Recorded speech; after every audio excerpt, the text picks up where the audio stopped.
والے سرکار پیدا ہوئے تھے تو میں سجدے میں گرا تھا، ان کا روضہ مبارک اس طرف ہے، شمال کی طرف ہے۔ تو اب اس شمال کی طرف اس کا پھر قافلہ چلا، پہنچا مدینہ منورہ میں۔ وہاں پر تو سرکار ابھی پیدا بھی نہیں ہوئے تھے، 1000 سال پیشتر تو سرکار کے روضے کا سوال بھی نہیں تھا۔ وہاں پر ایک آدھ ہفتہ رہے، اس کے بعد پھر یہ طبہ اپنے گھر کو، اپنے یمن کو واپس ہونے کی تیاریاں شروع کر دیا۔ سب لوگ تو تیار ہو گئے، رخت سفر باندھ لیے۔ علماء کرام نے کہا کہ ہم یہیں رہنا پسند کرتے ہیں۔ پوچھا کیا بات ہے؟ تو کہا ہم کو بشارت ہوئی ہے کہ یہ وہی سرزمین ہے جہاں نبی آخر الزمان صلی اللہ علیہ وسلم تشریف لانے والے ہیں، لہٰذا ہم ان کی زیارت کرنا چاہتے ہیں، ملاقات کرنا چاہتے ہیں۔ اس نے کہا میں بھی تھوڑی دیر ٹھہرتا ہوں۔ چند دن ٹھہرا، مگر سرکار تو تشریف نہیں لائے 1000 سال پیشتر۔ اس نے فوری اپنے سول انجینئرز کو حکم دیا، دیکھو یہ 400 علماء یہاں قیام کرنا چاہتے ہیں، ان 400 کے 400 کوارٹر بنا دیے جائیں، فوری بہترین خوبصورت کوارٹر بنا دیے جائیں، اور یہ 400 میں سے ایک کوارٹر ایسا رہے کہ جو ڈبل اسٹوری رہے، گراؤنڈ بھی رہے اور اوپر کی بھی ایک اسٹوری رہے۔ انجینئروں نے پوچھا کیوں سرکار ایسی ہو جائے؟ تو کہا کہ دیکھو سب میں تو علماء ٹھہریں گے، لیکن یہ ایسا کوارٹر ہوگا کہ سرکار جب تشریف لائیں گے تو نیچے میزبان ٹھہرے گا، اوپر سرکار مہمان بن کر ٹھہرے گا۔ قریب کے ہی ملک سے 400 عورتوں کو خوبصورت اس نے لایا اور 400 علماء کے عقد کر دیے، ہر ایک کو ایک ایک کوارٹر الاٹ کر دیا۔ اس کے بعد جب اس کے جانے کا وقت آیا تو ان میں جو 2 منزلہ مکان میں رہنے والے سرکردہ جید پیشوا عالم تھے، قابل لائق، ان کو طلب کیا، کہا کہ حضرت آپ سے میری ایک درخواست ہے، وہ یہ کہ سرکار جب بھی تشریف لائیں اگر آپ کو ملاقات اور زیارت کا شرف حاصل ہو جائے، میں ایک خط لکھا ہوں سرکار کی خدمت میں گزار دینا، اور آپ کی زندگی میں سرکار تشریف نہیں لے آئے تو ایسی صورت میں آپ اپنے جانشین اپنی اولاد میں سے کسی کے حوالے کر دینا، اور یہی ہدایت کے ساتھ آگے سلسلہ چلے جانا چاہیے۔ 1000 سال، اب ظاہر ہے کتنی پشتیں کتنی نسلیں ہوئی ہوں گی اندازہ لگائیے، مگر عجیب اتفاق ہے کہ ان مکانات کی تعمیر ترمیم، اس کی مرمت ہوتی رہی، جیسے کہ ویسی حالت میں اس کو باقی رکھا گیا۔ اور جب سرکار دو عالم صلی اللہ علیہ وسلم مدینہ منورہ تشریف لا رہے تھے ہجرت کے بعد، تو اس وقت وہ 2 منزلہ مکان حضرت ابو ایوب انصاری رضی اللہ تعالیٰ کے قبضے میں تھا۔ حضرت ابو ایوب انصاری رضی اللہ تعالیٰ عنہ بعض وقت باہر جاتے تو اپنے غلام کو خط دے کے جاتے کہ کہیں سرکار میرے غیاب میں آ جائیں تو سرکار کی خدمت میں گزران دینا۔ جب حضور تشریف لانے کا ارادہ کیے، ابھی مدینہ منورہ کے حدود دور ہیں، ایسی جگہ جہاں لوگ اپنے جانے والے مسافرین کو خدا حافظ کہتے تھے، ثنیات کہتے ہیں، مقام وداع کہتے ہیں، تو وہاں پر جیسے ہی معلوم ہوا کہ سرکار کا قافلہ تشریف لا رہا ہے، سارے لوگ خوشی میں جھوم اٹھے۔ آج خوشی منانے کے اوپر لوگوں کی کچھ عجیب عجیب باتیں ہو رہی ہیں، کوئی تو تنقید کر رہا ہے، کوئی تو جل رہا ہے، کوئی تو کچھ کا کچھ جملہ زبان سے نکل رہا ہے۔ یاد رکھو جلنے کی بھی 3 قسمیں ہوتی ہیں۔ ایک شمع جلتی ہے جو رات تمام اپنے جہاں جل رہی ہے اس کو روشنی پہنچاتی، ایک پروانہ جلتا ہے، جہاں شمع دیکھا پروانہ وہاں جا کے اپنی جان دے کر جل جاتا ہے، یہ دوسرا جلنا ہے۔ اب آپ سوچ رہے ہوں گے تیسرا جلنا کون سا ہے؟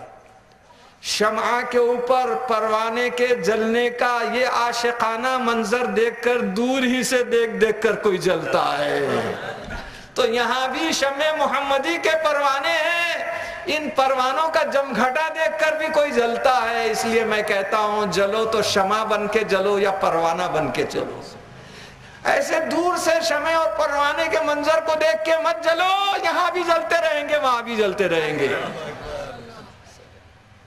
دراصل حضرت آقا نامدار صلی اللہ علیہ وسلم کی آمد کو دیکھتے ہی خوشیاں منانے لگے، سارے مدینے والے، چھوٹے چھوٹے بچے اور بچیاں ہاتھوں میں دف لیے ہوئے، اپنے اپنے مکانوں کے درختوں درخت نہیں تو چھتوں پر کھڑے ہوئے ہیں، دف بجاتے جا رہے ہیں، طلع البدر علینا من ثنیات الوداع وجب الشکر علینا ما دعا للہ داعی.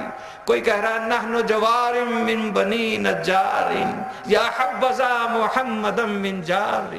اپنے اپنے ترانے گا رہے ہیں، خوشی سے اپنے اظہار کر رہے ہیں، خوشی کا، مسرت کا کہ دو جہاں کے سردار تشریف لائے. جب مدینے کی سرحد میں آپ آ گئے، سب لوگ قدم بوسی کر کے عرض کرنے لگے حضور آپ کے تشریف لانے کی خبر جب سے ملی ہے میں اپنے گھر کو تیار رکھا ہوں، آپ میرے پاس قیام فرمائیں. دوسرا کہنے لگا حضور نہیں، میرے گھر کو دیکھیے، یہاں پر قیام فرمائیے.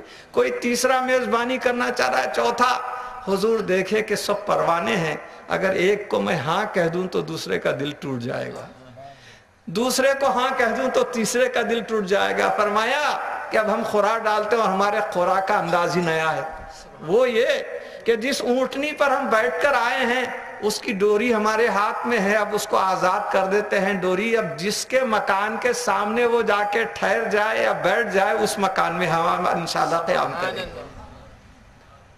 آپ نے اونٹنی کو جیسے ہی چھوڑ دیا، اونٹنی ادھر جا رہی ہے، وہ مکان میں نہ جانے کون سی خوشبو کی تلاش ہے، وہاں نہیں ملی تو دوسرے مکان کے چلے گئی، تیسرے مکان میں گئی، سارے محلے میں کالونی میں 400 مکانات کی کالونی میں پھر رہی ہے ادھر سے ادھر سے. آخر میں آئی تو کہاں ٹھہری؟ حضرت ابو ایوب انصاری رضی اللہ عنہ کے گھر کے سامنے بیٹھ گئی. آج میرے آقا کے علم غیب کا اقرار کرنے والے عاشقان رسول کے سامنے انکار کرنے والے بھی بہت ملتے ہیں. حضور کے چھپے ہوئے علم کا انکار کرنے والوں، دیکھو یہ واقعہ بتا رہا ہے 1000 سال پیشتر جس گھر کو تبا بنایا تھا، میرے آقا کی بات تو بہت دور کی ہے، جس اونٹنی پر آپ نے سواری کی اس کو بھی چھپا ہوا علم ہے کہ کون سا مکان آپ کے لیے بنا گیا. میرے سرکار کے چھپے ہوئے علم کے بارے میں مان جانتے ہو. حضور صلی اللہ علیہ وسلم نماز میں امامت فرما رہے ہیں، پیچھے ایک بڑے صحابہ کی جماعت ہے، جماعت ختم ہوتی پیچھے کے 2 صحابہ کو آپ نے طلب فرمایا کہ تم لوگ کیسے نماز پڑھ رہے تھے؟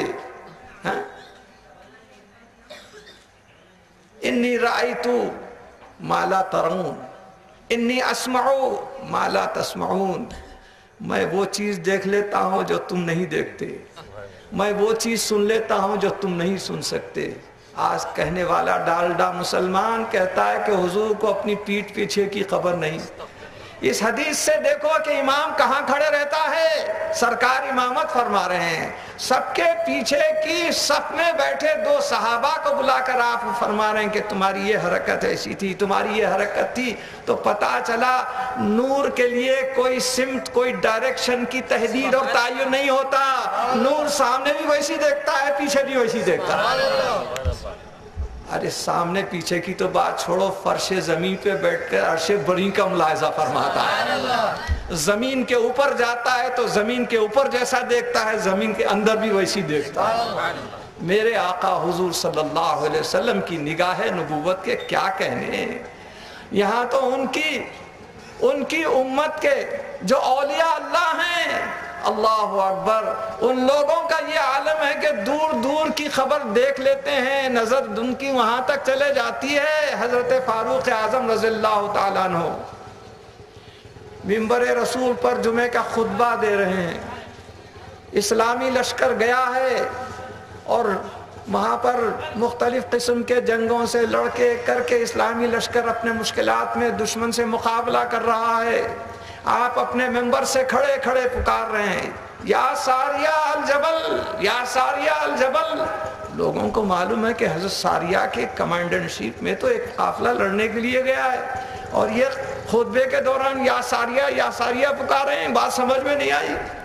بعد میں جب حضرت ساریہ کامیاب ہو کر فتح یاب ہو کر آئے تو کہنے لگے امیر المومنین سب سے پہلے آپ کے پاس میں شکریہ ادا کرنے کے لیے آیا ہوں، کیونکہ ایک پہاڑ کے پیچھے دشمنوں کا ٹولہ چھپا بیٹھا تھا، آپ نے پوچھا، آواز دی پکار کر ہمیں باخبر کر دیا، یا ساریہ الجبل، کہ دیکھو پہاڑ کے پیچھے ہے کوئی، پہاڑ کے پیچھے ہے۔ میرے کانوں میں وہ آواز آ گئی، میں باخبر ہو گیا اور فتح یاب ہو کر چلے آ گیا۔ جدنا حضرت غوث اعظم رضی اللہ تعالیٰ عنہ فرماتے ہیں کہ دیکھو،